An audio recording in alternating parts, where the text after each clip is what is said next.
Number one show at late night, nothing but illustrious guests. Tonight, we are honored to have in the virtual building, Mero? The goddess, Noname. That's You know what I'm right. saying? In the building, you know what I'm saying? She's making the rounds. She's people, book clubs, literary things are going on, That's right. educating the masses. So- You know what I'm saying? Strong black queen, you feel me? No name. Yeah. How's it going? Oh yeah. What's your pandemic survival like right now? What's your routine like?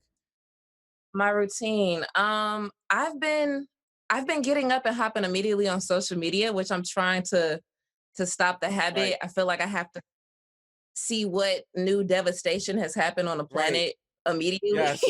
Yeah. So yeah, I'm starting my day in a bubble of negativity generally. Just on Twitter, angry. I think we all are. Definitely. Shout out to negativity ruining our lives and stuff. But in terms of positivity, you are out here doing good things for the community. Talk to us about this book club you've set up. Yeah. So basically, I got called out about a year ago for some misguided tweets about capitalism. I was under the impression that niggas can build their way up through entrepreneurship, and that's how you can heal the community. And everybody dragged me and was like, "No, bitch, capitalism is literally destroying the planet." So started reading and realized also under the comments of that whole thread, a bunch of people also thought how I thought, and were pretty misguided. So I was like, maybe we can all learn about the fuckery of United States empire together. Yeah. So that's dope because most people would just be like, "All right, let me just learn by myself instead of just putting it out there for everybody else." So that's public information is definitely important. That's like probably my biggest How thing. important was that to you to show people that you shouldn't be afraid to show growth on like social media or show people that you're learning? Because we see this a lot with celebrities, like they don't learn, they just double down on the whatever's wrong and they get defensive. And for you to be out there in the public eye and be like, yo, okay, I was wrong here. This is how I'm trying to learn and try to grow. Like what did that mean to you to show that to people? For me, it's kind of just basic. I would never understand why people have a difficulty learning and growing. Like I feel more embarrassed being ignorant about shit than actually learning and taking the time to grow. It always amazes me when celebrities are like refusing to grow. It's weird. It's like, why would you want to die on a horse of stupidity? So are you still doing music? Did you put music on pause to focus on like, the education and the book club and all that? Right. Yeah. I definitely put music on pause.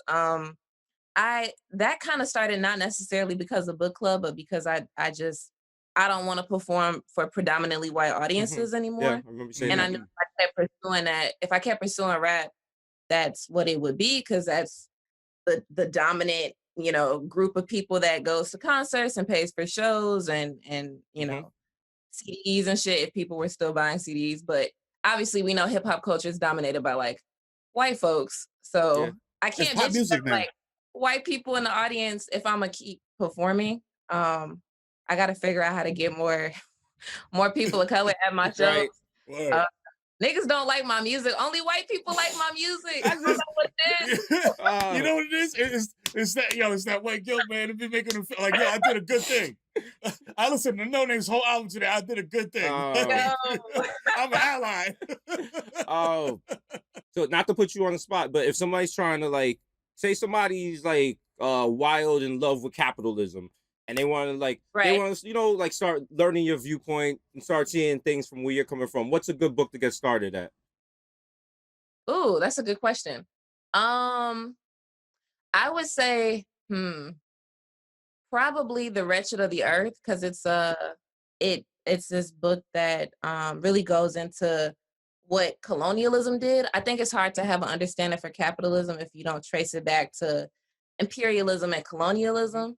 And that's what helped me to get a better understanding, because it's a lot of times when we talk about capitalism, we talk about it as a exclusively economic system, but it's I'm learning about this now, so forgive me if I'm like, if I sound dumb. You teaching us, so you teaching us.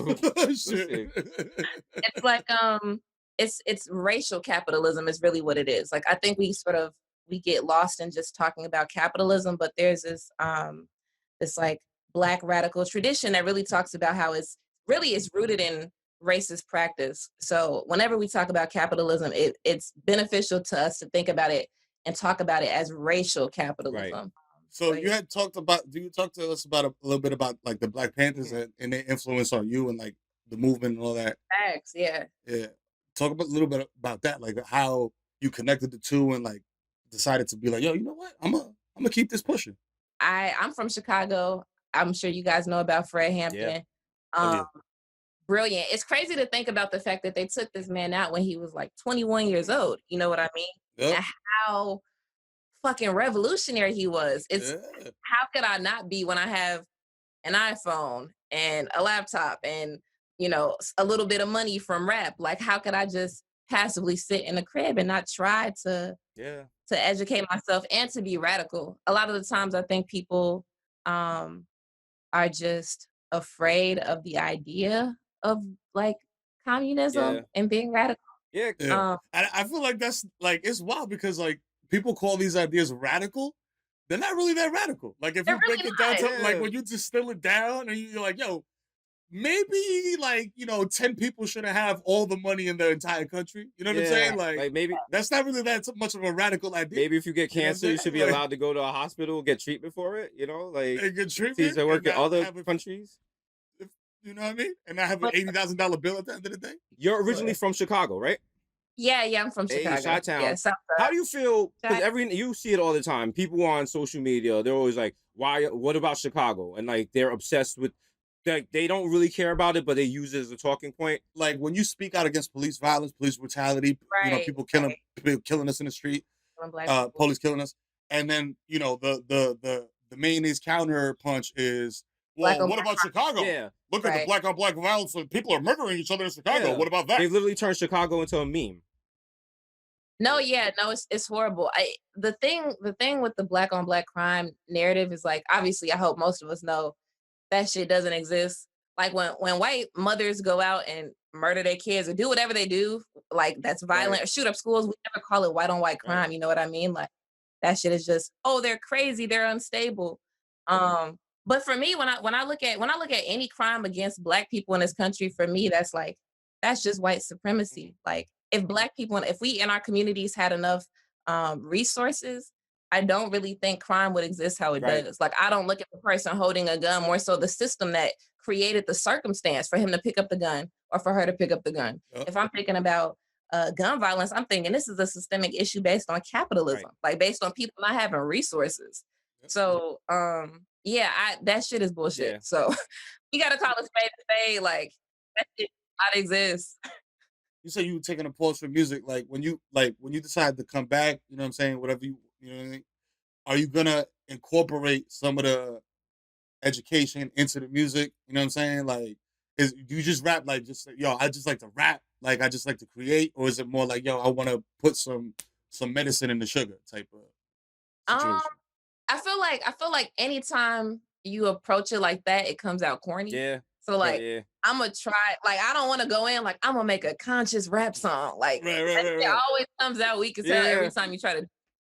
So I'ma just rap. If I'm thinking about some political shit, I'm sure it'll come out. But I be rapping about sucking dick. I rap about a lot of shit. Like I don't know what can be said on here. You say that. You say whatever the fuck you want. About sucking dick. Like man, I eat ass. There you go. Listen, we all do. We the Susio boys. You know what I'm saying? We out here. You know what I'm saying? Who give a fuck? Noname, thank you for chatting with us today. This has been a great interview. What would you like your neon sign to say? I don't want to do something super cliche, but like probably fuck capitalism. Free Palestine. Noname in the building, coming to us live. Hey, thank you.